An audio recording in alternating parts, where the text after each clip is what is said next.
하겠습니다. 예수님께서 제자들을 향해서 믿음이 적다 이렇게 말씀하신 적이 여러 차례 나옵니다. 마태복음 6장 30절에 보면은 먹는 것과 또 입는 것 이런 것 때문에 염려하는 자들을 향해서 오늘 있다가 내일 아궁이에 던져지는 들풀도 하나님이 이렇게 입히시거든 하물며 너희일까 보냐 믿음이 작은 자들아 라고 말씀했습니다. 생활의 염려에 지쳐있는 무리들을 향하여서 믿음이 적다고 말씀을 하셨지요. 또 그뿐 아니라 풍랑이 있는 그 바다에서 배를 타고 가던 제자들이 풍랑 때문에 두려워 떨 때에 주님께서 그들을 향해서 말씀하신 것 마태복음 8장 26절에 나오는데요. 어찌하여 무수하느냐 믿음이 작은 자들아 이렇게 말씀하시고 곧이어서 바람과 바다를 꾸짖어 잔잔하게 하신 사건 여러분들이 기억할 것입니다. 그리고 마태복음 14장에 나오는 말씀대로 유사한 그런 상황인데 풍랑이 있는 그 바다에서 예수님께서 그들을 구원하기 위해서 물 위로 걸으시는 것을 보고 베드로가 만일 주님이시라면은 나를 명하여 물 위로 걸어오게 하소서 이렇게 말했고 예수님께서 오라 할 때에 베드로가 물 위로 뛰어내려서 걸어가지 않습니까? 그러다가 바람과 물결을 보는 순간 물속에 다시 잠기게 되는데 그때 예수님께서 손을 내밀어 그를 붙드시면서 또 말씀하시지요. 믿음이 작은 자여 왜 의심하였느냐라고 말씀을 하셨습니다. 또 그뿐 아니라 보리떡 5개와 물고기 2마리로 5,000명을 먹이신 그런 놀라운 기적 사건 그리고 보리떡 7개와 2마리의 생선을 가지고 4,000명을 먹이신 이런 사건이 있은 다음에 수중에 떡이 없는 것 때문에 또 걱정하는 제자를 향해서 예수님께서 말씀하시지요. 믿음이 작은 자들아 어찌 떡이 없으므로 서로 논의하느냐 그렇게 말씀을 하셨습니다. 그뿐 아니라 간질병에 걸려서 고생하는 아이를 데리고 와서 예수님의 제자들에게 고쳐달라고 했지만은 예수님의 제자들이 능히 귀신을 내쫓지 못하고 그 아이를 고치지 못할 때에 예수님께서 고쳐주시지 않습니까? 그때 제자들이 왜 우리는 귀신을 쫓아내지 못하였느냐고 그렇게 물을 때에 또 예수님께서 말씀하시지요. 너희 믿음이 작은 까닭이다. 너희에게 믿음이 겨자씨 하나만큼만 있어도 이 산을 명하여 여기서 저기로 옮겨지라 하면 옮겨질 것이요 또 너희가 못할 것이 없으리라 그렇게 말씀을 하셨습니다. 이처럼 제자들을 향해서 믿음이 적은 자라고 책망하시던 예수님께서 한 여인 이름도 알려지지 아니한 이방인자를 가리켜서 믿음이 크다고 말씀합니다. 본문 말씀 28절에 보면은 여자여 내 믿음이 크도다 내 소원대로 되리라 이렇게 말씀을 하지 않았습니까? 과연 어떠한 믿음이 큰 믿음이며 또 여인이 왜 이런 큰 믿음이라는 칭찬을 받게 됐는지 같이 말씀을 통해서 살펴보려고 합니다. 먼저 예수님께 도움을 청하는 가나안 여자에 대해서 잠시 생각해 보도록 하겠습니다. 예수님께서 정결예법 문제로 바리새인들과 논쟁을 벌인 다음에 그것을 떠나게 되지요. 바로 그것이 갈릴리 지역이 되겠습니다. 갈릴리 지역에서 떠나서 두로와 시돈 지방으로 가게 되었다고 21절 말씀에 나와 있죠. 두로와 시돈 지방으로 가셨다. 거기서 나와서 이 거기라는 것은 갈릴리 지방에서 바리새인들과 정결예법으로 서로 다투던 바로 그 자리를 떠났다는 말씀이 되겠는데요. 두로와 시돈 지방의 어디쯤 되느냐 지도를 통해서 보도록 하겠습니다. 여기가 갈릴리 호수가 되겠습니다. 여기가 갈릴리 호수가 되겠고요. 그리고 여기가 두로 지방과 여기가 시돈 지방이 되겠습니다. 여기가 두로고 여기가 시돈 지방이 되겠습니다. 두로 지방은 이방 나라지만은 옛적부터 이스라엘에 대해서 굉장히 호의적이었습니다. 두로 임금 히람은 다윗 임금과 아주 좋은 관계를 맺고 살았습니다. 열왕기상 5장 1절에 보면은 히람이 평생에 다윗을 사랑하였다 그러고 하죠. 두로 임금 히람이 다윗을 평생 동안 사랑했다니까 관계가 좋았다는 것 아니겠습니까? 그리고 다윗을 이어서 솔로몬이 나라를 다스릴 때도 역시 두로왕 히람은 이스라엘에게 많은 호의를 베풉니다. 열왕기상 7장 13절과 14절에 보면은 솔로몬 왕이 사람을 보내어 히람을 두로에서 데려오니 그는 납달리 지파 가부의 아들이요 그의 아버지는 두로 사람이니 라고 되어 있어요. 그러니까 두로 나라 임금의 이름도 히람이고, 그리고 두로 왕이 솔로몬을 돕기 위해서 성전 공사를 하기 위해서 보낸 일꾼도 이름이 히람입니다. 그래서 헷갈리기 쉬운데, 아무튼 두로 임금 히람이라고 하는 일꾼을 솔로몬에게 보내가지고 성전을 짓도록 그렇게 도와주었던 것을 보게 됩니다. 그리고 9장 11절에 보면은 히람이 솔로몬에게 그 온갖 소원대로 백향목과 잣나무와 금을 제공했다 하는 것을 보니까 굉장히 두로 임금과 이스라엘 임금하고 좋은 관계를 유지했다는 것을 보여주고 있지 않습니까? 한편 시돈도 우리들이 생각해 볼 수 있는데요. 이 시돈 지방도 이스라엘하고 굉장히 연관이 많은 나라가 되겠습니다. 이스라엘 임금 아합은 시돈 임금 엣발의 딸 이세벨을 왕비로 맞아들이죠. 열왕기상 16장 31절에 보면은 시돈 사람의 왕 엣발의 딸 이세벨을 아내로 삼았다 그랬어요. 그러니까 아합 임금이 이세벨을 왕비로 취했는데 그 이세벨이 바로 시돈 임금 엣발의 딸이고 바알 숭배자로서 아합을 꼬드겨 가지고 이스라엘을 전체 우상 숭배로 그렇게 빠뜨렸던 것을 보게 됩니다. 이 악명 높은 이세벨이 엘리야를 죽이려고 했던 거 여러분들이 잘 알고 있지 않습니까? 그런데 참 또 놀랍게도 이세벨은 엘리야를 죽이려고 했지만은 반면에 똑같은 지역에 살던 사르밧 가부는 엘리야가 어려울 때에 그를 도와줍니다. 열왕기상 17장 9절에 보면은 엘리야에게 하나님께서 지시하시지요. 너는 일어나 시돈에 속한 사르밧으로 가서 거기 머물라. 내가 그곳 가부에게 명령하여 내게 음식을 주게 하였느니라. 그러니까 시돈 땅에 살던 사르밧 가부가 어려운 일을 당한 엘리야, 기근 때에 어려울 때에 먹거리를 제공하는 그런 일을 했던 것을 보게 됩니다. 그러니까 아무튼 두로와 시돈이 굉장히 이스라엘과 인접한 국가로서 많은 관계를 맺고 있었다는 것을 보여주고 있는데요. 예수님께서는 유대인들에게 복음을 전할 때 그들이 듣지 않으니까 그들을 향해서 이렇게 말씀을 하십니다. 어떻게 말씀합니까? 예수께서 권능을 가장 많이 행하신 고을들이 회개하지 아니하므로 그때 책망하시되 화 있을진저 고라시나 화 있을진저 베세다야 너희에게 행한 모든 권능을 두로와 시돈에서 행하였더라면 그들이 벌써 베옷을 입고 제에 앉아 회개하였으리라. 내가 너희에게 이르노니 심판날에 두로와 시돈이 너희보다 견디기 쉬우리라. 이렇게 말씀을 했습니다. 그러니까 이 두로와 시돈은 예수님께서 찾아가지 않은 지역이라고도 할 수가 있겠는데 오늘 본문에는 바로 이 두로와 시돈 지역으로 예수님이 찾아가게 된 그런 이야기가 나오는 겁니다. 두로와 시돈 지방으로 이제 갔는데 거기서 한 여자를 만나게 되는데요. 그 여자는 어떤 여자냐? 가나안 여자입니다. 가나안 여자. 유대 여자가 아니고 가나안 여자. 다시 말해서 이방 여자라는 말씀이 되겠죠. 마가복음에 보면은 더 세밀하게 이 여자의 그 출신 상황을 소개하고 있습니다. 마가복음 7장 26절에 보면은 그 여자는 헬라인이요 수로보닉의 족속이라 했습니다. 아무튼 이방 여자예요. 하나님의 은혜를 받지 못하는 이방 여인이었습니다. 그런데 이 여자가 기회를 놓치지 않고 예수님께 찾아와서 자기의 그 심각한 문제, 귀신 들린 딸을 고쳐달라고 간절히 요구를 합니다. 이 여자가 예수님께 찾아와서 어떻게 부르짖습니까? 주 다윗의 자손이여 나를 불쌍히 여기소서 이렇게 소리를 질렀습니다. 주 다윗의 자손이여 하고 이렇게 소리를 질렀어요. 유대인들, 특히 종교 지도자들은 예수님을 메시아로 인정하지 않았습니다. 구세주로 인정하지 않았습니다. 그래서 대부분 예수님을 어떻게 불렀습니까?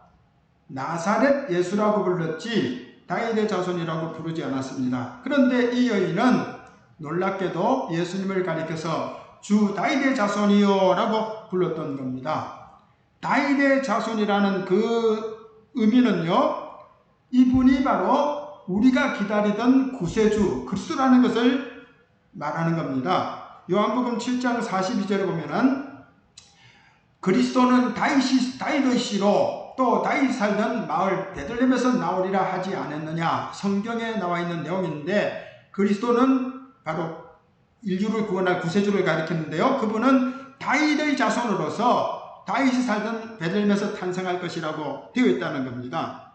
그런데 그 당시에 많은 유대인들, 특히 기득권층, 종교 지도자들은 예수님을 그리스도라고 인정하는 것 싫어했어요. 그래서 만일 예수를 그리스도라고 인정하는 자가 있으면은 그 회에서 내쫓았습니다.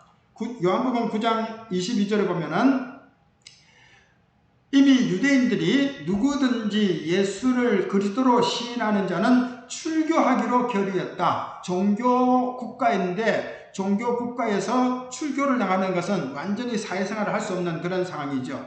이런 어마어마한 벌이 있었기 때문에 예수님이 그리스도라는 사실을 인지하면서도 그것을 밝히 드러내지는 못한 거예요. 요한복음 7장 13절에 보면은 유대인들을 두려워함으로 드러나게 그에 대하여 말하는 자가 없었다. 예수님이 그리스도라는 것을 인지는 했지만은 그걸 밝히지는 못했다는 겁니다. 출교당할까봐. 유대인들이 두려워서 그렇게 했다는 말씀이 되겠습니다. 하지만 이 여자는 그들의 눈치를 볼 필요가 없죠. 이방인이니까요. 그렇기 때문에 자기가 깨달은 대로, 자기가 아는 대로 예수님을 자신의 주님이라 부르고 그리고 다윗의 자손이라고 그렇게 고백을 했던 겁니다.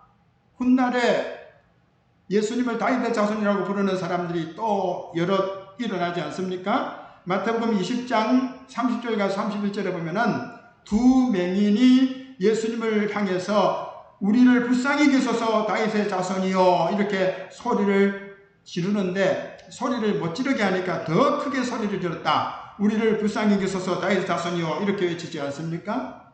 또 어린아이들이 예수님을 다윗의 자손이라 부른 그 내용도 마태복음 21장에 나오죠. 대제사장들과 서기관들이 예수께서 하시는 이상한 일과 또 성전에서 소리질러 호산나 다윗의 자손이 하는 어린이를 보고 노하여 예수께 말하되 그들이 하는 말을 듣느냐. 예수께서 이르시되 그렇다. 어린 아기와 젖먹이들의 입에서 나오는 찬미를 온전하게 하셨나이다 함을 너희가 읽어본 일이 없느냐.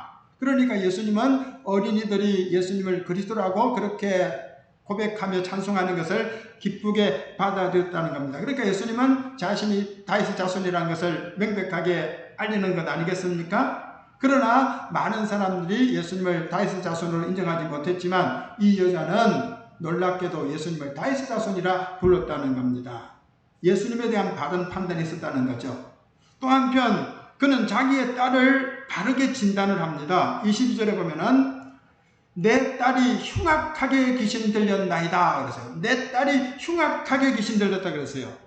부모님들은 자녀들을 자기의 분신으로 여기기 때문에 다른 사람에게 자녀들의 흉을 드러내지 않고 웬만하면 흠을 감싼다고 할 수가 있겠습니다. 사랑스러운 눈으로 보기 때문에 남들이 다 아는 어떤 부끄러운 실상을 부모들은 잘 보지를 못하죠. 사랑의 눈으로 감싸기 때문이요. 그런데 이 여자는 자기 딸이 흉악하게 귀신 들렸다고 예수님 앞에 실상을 그대로 다 고백을 합니다. 그냥 우리 딸이 귀신 들린 것 같아요가 아니라 흉악하게 귀신 들렸어요. 현실을 인정하면서 나갔던 겁니다. 오늘 우리의 자녀들은 어떻습니까? 우리의 자녀들의 영적 상태는 어떻습니까? 현대의 수많은 사람들, 심지어 어린이들까지 인터넷을 통해서 온갖 사악한 정보를 접하며 영적으로 귀신의 종노릇을 하고 있습니다. 얼마 전에 그 N번당 사건, 그것을 하나의 사료로 들 수 있겠는데요. 위키 백과를 통해서 찾아보니까 이렇게 되어 있습니다. N번당 사건이 뭔지 세밀하게 나와 있는데요.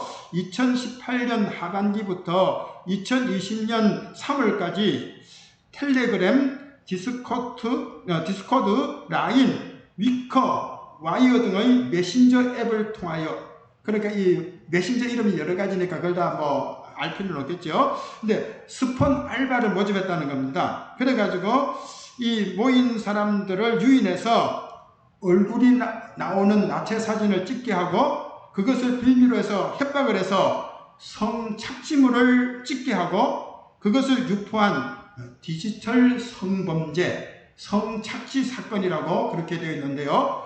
피해자가 중학생을 비롯해서 미성년자가 대거 포함되어 있는데 그 N번방 회원의 규모가 엄청나다는 겁니다. 박사방, 그 N번방 중에 하나인 박사방은 맛보기방 회원이 1만 명이고 유료 회원은 3만 명 내지 수만 명으로 추정되는데 피해자 숫자는 박사방의 경우 확인된 경우만 최소 74명, 그중 아동, 청소년 등 미성년이 16명이다 이렇게 되어 있어요. 바로 이것이 흉악하게 귀신 들린 사회라고 진단하는 것 아니겠습니까? 이 흉악하게 귀신 들린 거예요.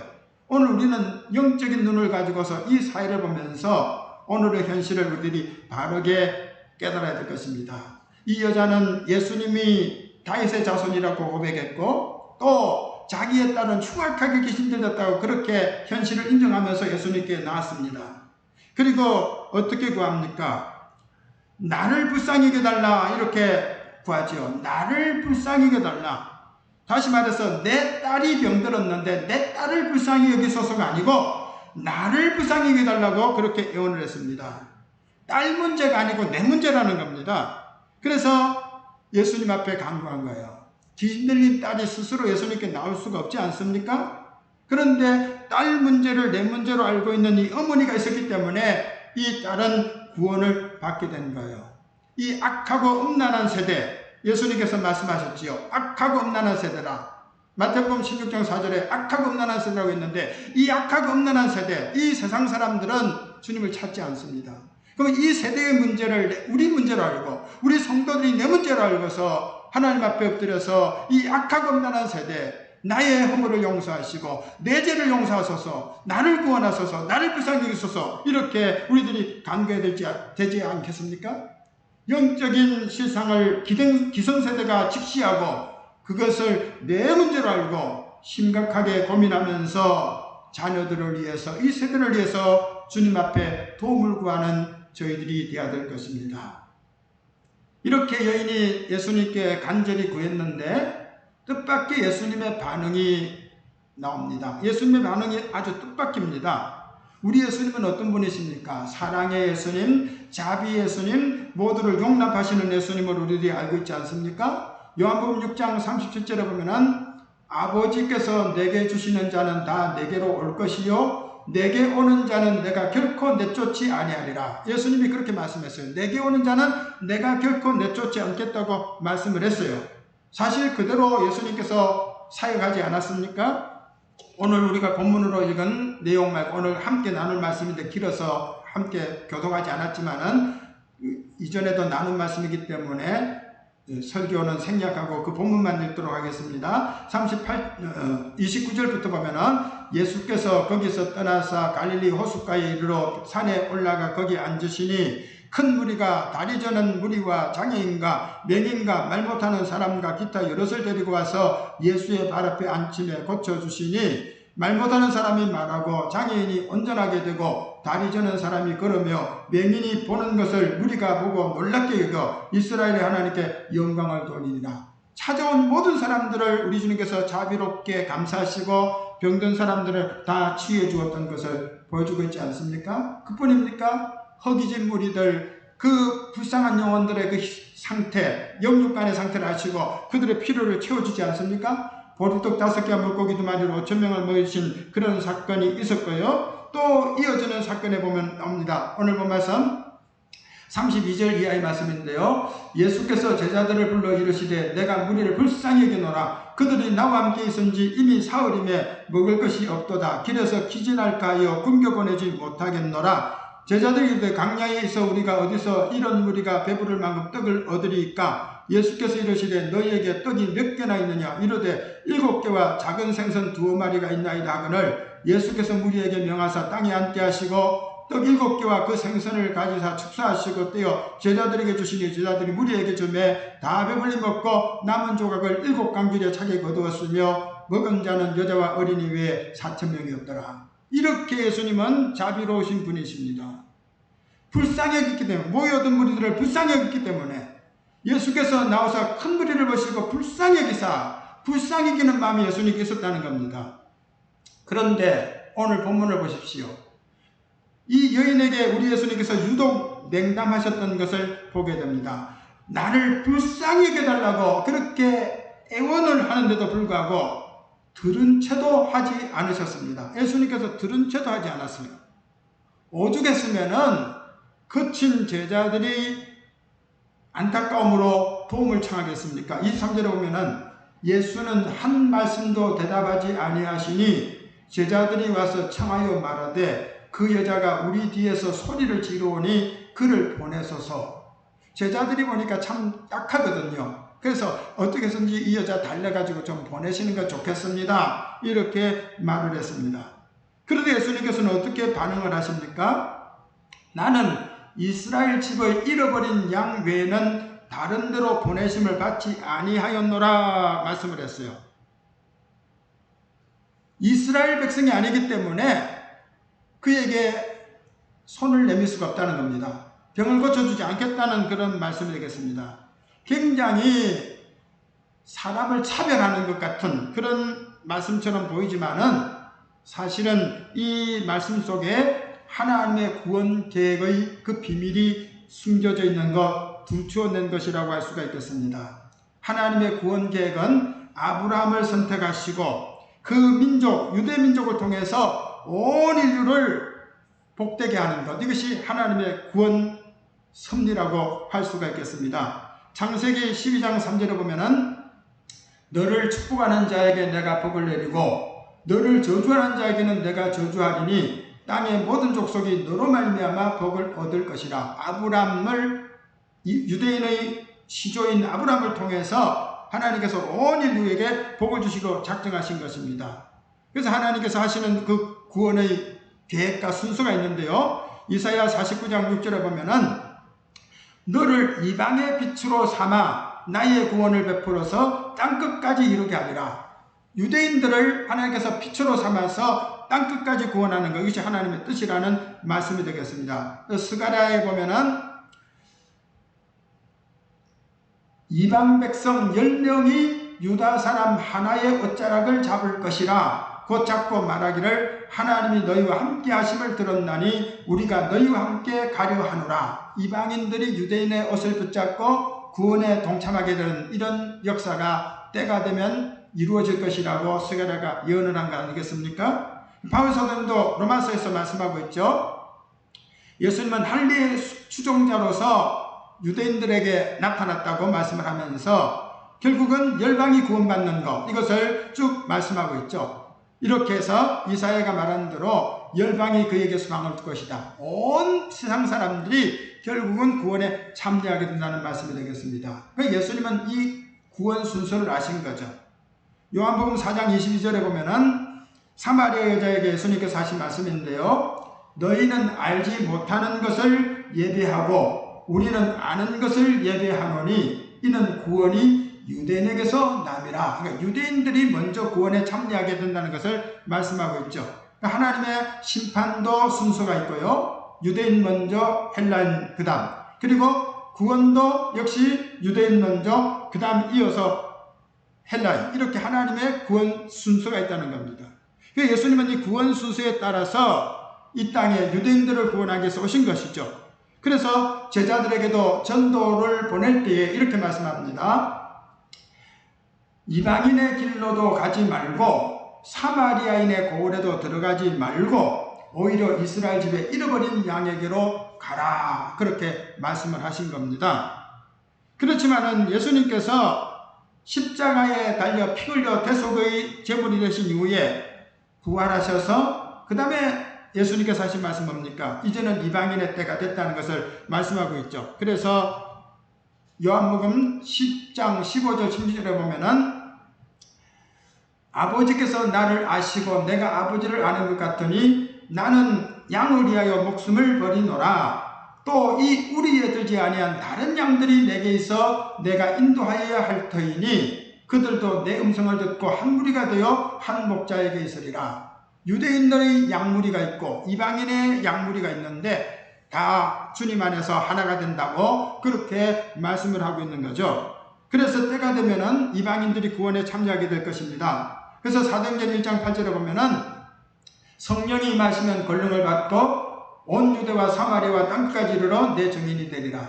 예수님 육체로 계실 때는 이스라엘에게만 복음을 전하라고 했는데 이제 승천하신 다음에 성령이 임하시면은 땅끝까지 구원 사역을 드러내야 되기 때문에 예수의 제자들에게 땅끝까지 이르러 내 증인이 될 것이라고 말씀을 한 겁니다. 그리고 우리가 잘 아는 말씀대로 예수님께서 마태복음 28장에 승천하시기 전에 하신 말씀, 너희는 가서 모든 민족을 제자로 삼아 아버지와 아들과 성령의 이름으로 세례를 베풀고 내가 너희에게 분부한 모든 것을 가르쳐 지키게 하라. 그러니까 땅끝까지 모든 민족에게 이렇게 말씀을 하고 있습니다. 바울 사도님은 이것을 깨닫고 이방인의 사도가 되어서 이방인들에게 열심히 복음을 전한 거 로마서 11장 13절과 에베소 3장 6절에 나와 있는 것을 보게 됩니다.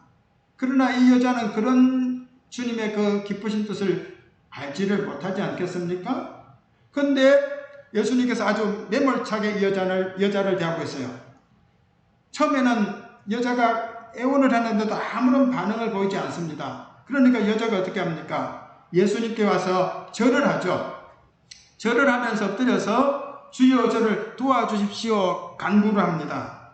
이렇게 도와달라고 간구했는데도 예수님은 오히려 더 듣기 거북한 말씀을 덧붙이시죠. 26절에 보면은 대답하여 이르시되 자녀의 떡을 취하여 개들에게 던짐이 마땅하지 아니하다 말씀하세요. 무시해서 더 나가서 이제는 멸시를 하고 있다는 겁니다. 자녀는 뭘 가리키는 거겠습니까? 언약 백성인 이스라엘을 가리키는 거겠죠. 신명기 14장 1절에 보면은 너희는 너희 하나님 여호와의 자녀다 말씀하고 있어요. 우리는 이스라엘 백성들은 하나님의 자녀고 반면에 이방인들은 개라는 거예요. 개라는 거예요. 여기 떡은 뭘 가리키는 겁니까? 하나님 주시는 은혜와 축복을 가리키는 거죠. 은혜와 축복을 가리키는 겁니다. 그러니까 하나님의 백성은 하나님의 은혜의 떡을 먹을 수 있지만은 이방인들은 하나님의 백성이 아니기 때문에 은혜의 떡을 받을 수 없다는 그런 말씀을 한 거죠. 지금 이방인의 때가 아니라는 거예요. 아직까지도 이방인에게는 문이 닫혀 있다는 겁니다. 그런데 이 여자는 이런 무시와 이런 멸시의 말씀을 듣고서도 주님을 온전히 신뢰합니다. 어떻게 말합니까? 주여 옳소이다. 주여 옳소이다. 이렇게 말을 합니다. 그러면서 개들도 제 주인의 상에서 떨어지는 부스러기를 먹나이다. 이렇게 말했어요. 여러분, 옳고 그름의 기준은 내 감정이 아닙니다. 오늘 이 시대의 문제점이 뭡니까? 옳고 그름의 그 기준을 자기 감정에 맞춘다는 거예요. 그래서 나를 편들어주고 나를 좋게 하는 사람은 좋은 사람이 되는 거예요. 그래서 그 사람이 어떤 비리를 저질러도 용납이 되는 거예요. 반면에 나를 안 좋게 하고 나를 섭섭하게 하는 사람, 그 사람들은 내가 나쁘다고 평가를 해요. 그래서 그 사람이 어떤 올바른 일을 해도 그것이 옳게 보이지 않는 거예요. 그것이 바로 지금의 문제입니다. 근데 이 여자는 어떻습니까? 자기 기분을 아주 상하게 한 예수님 아닙니까? 개취급을 했는데 얼마나 마음이 상하겠습니까? 그럼에도 불구하고 주여 옳습니다 이렇게 말을 하고 있어요. 주여 옳습니다는 거예요. 그러니까 주님 말이 절대적인 거라는 거예요. 주님이 하시는 말씀은 다 옳다는 거예요. 오늘 이 시대에도 모든 옳고 그름의 기준이 내가 아니고 주님이라는 것을 우리들이 잊어서는 안 될 것입니다. 그래서 바울 사도님께서 우리에게 당부한 말씀이 하나님의 선하시고 기뻐하시고 온전하신 뜻이 무엇인지 분별하도록 하라고 하신 거예요. 내 감정을 가지고서 옳고 그름을 분별하는 것이 아니라 하나님의 말씀을 통해서 무엇이 선하고 무엇이 하나님 앞에 온전한 것인가 이걸 생각하는 저희들이 되어야 될 것입니다. 그리고 그는 얼마나 겸손합니까? 개들도 주인의 상에서 떨어지는 부스러기를 먹습니다. 얼마나 겸손합니까? 누군가가 나를 개 취급한다고 생각을 해보십시오. 아마 우리는 죽기 살기로 대들면서 반항을 하든지 거기에 대해서 거부 반응을 나타내지 않겠습니까? 골리앗이 다윗을 향해서 한 말이 재미있습니다. 블레셋 사람이 다윗에게 이르되 네가 나를 개로 여기고 막대기를 가지고 내게 나왔느냐. 개 취급을 당하는 것 같아 기분이 상한 골리앗이 그들의 신의 이름으로 다윗을 저주하면서 덤벼드는 그런 얘기가 나오죠. 그리고 또 사무엘하 3장 8절에 보면은 아브넬이라고 하는 사람이 그의 임금 이스보셋에게 개 취급을 당했다고 화를 내는 거죠. 거기 보면은 내가 유다의 개머리냐 이렇게 기분 상해갖고 하는 말을 들을 수가 있습니다. 그런데 이 여자는 예수님께 직접 개라고 하는 그런 용어를 듣지 않습니까? 그런 말을 듣지 않았습니까? 그런데도 아주 지혜롭게 대답을 하지 않습니까? 개들도 주인의 상에서 떨어지는 부스러기를 먹습니다. 부스러기 은혜도 내게는 족합니다. 얼마나 겸손한 말이 되겠습니까? 사울 왕의 손자가 되고 요나단의 아들이 되는 무비보셋은 두 다리를 다 저는 장애인이지요. 그의 유모가 그냥 실수로 떨어뜨려 가지고 어렸을 때 유아 때 그냥 두 다리를 다 저는 장애인이 된 겁니다. 근데 다윗이 왕위에 오른 다음에 요나단과의 맺은 언약을 생각해서 무비보셋을 찾아가지고 호의를 베풀려고 하는데 그가 나와서 이렇게 얘기를 하죠. 사무엘하 9장 8절에 보면은 무비보셋이 절하여 이르되 이 종이 무엇이기에 왕께서 죽은 개 같은 나를 돌아보시나이까. 사울이 다윗을 죽이려 했기 때문에 원수 집안이죠. 물론 아버지 요나단은 다윗과 관계가 좋았지만은 아무튼 사울의 왕가는데 몰락하고 다윗이 왕권을 잡았는데 그러면은 앞선 그 사울의 집안들을 다 몰살시키는 것이 일반적인 상식이죠. 그런데 다윗이 오히려 장애자인 무비보셋을 이렇게 호의로 대하니까 그가 감격하면서 무엇이기에 왕께서 죽은 개 같은 나를 돌아보십니까? 이렇게 말을 합니다. 이렇게 겸손했던 이 무비보셋은 결국 어떤 축복을 받습니까? 왕의 상에서 항상 떡을 먹죠. 네 주인의 아들 무비보셋은 항상 내 상에서 떡을 먹으리라. 얼마나 이 겸손한 무비보셋을 다윗이 아끼고 사랑했는가를 보여주고 있습니다. 여러분, 베드로를 향해서 믿음이 적은 자라고 책망했던 예수님께서 이 가난한 여자를 향해서는 여자여 내 믿음이 크다 이렇게 말씀하면서 내 소원대로 되리라고 말씀했고 그 즉시로 그의 딸이 귀신에게서 노임받고 건강을 되찾게 된 것을 보게 됩니다. 큰 믿음이 무엇입니까? 주님이 누구신지 바르게 아는 거예요. 그리고 자신의 현실을 바로 알고 주님께서 무슨 말씀을 하시든지 그 말씀은 언제나 옳습니다. 이렇게 인정하는 것이 큰 믿음 아니겠습니까? 그리고 부스러기 은혜도 자신에게는 넘치는 은혜라고 갈망하는 것, 바로 이것이 큰 믿음이라는 사실을 오늘 본문이 우리에게 일깨워주고 있습니다. 이 여인처럼 우리도 자신을 낮추면서 온전히 주님을 신뢰함으로써 주님의 처분을 우리들이 바라면 주님은 분명히 우리에게 부스러기가 아니라 주님의 식탁에 앉아서 풍성한 은혜의 떡을 먹게 하실 것을 믿는 저희들이 되어야 되겠습니다. 찬송 542장 그러면서 예비하신 헌금 드리겠습니다.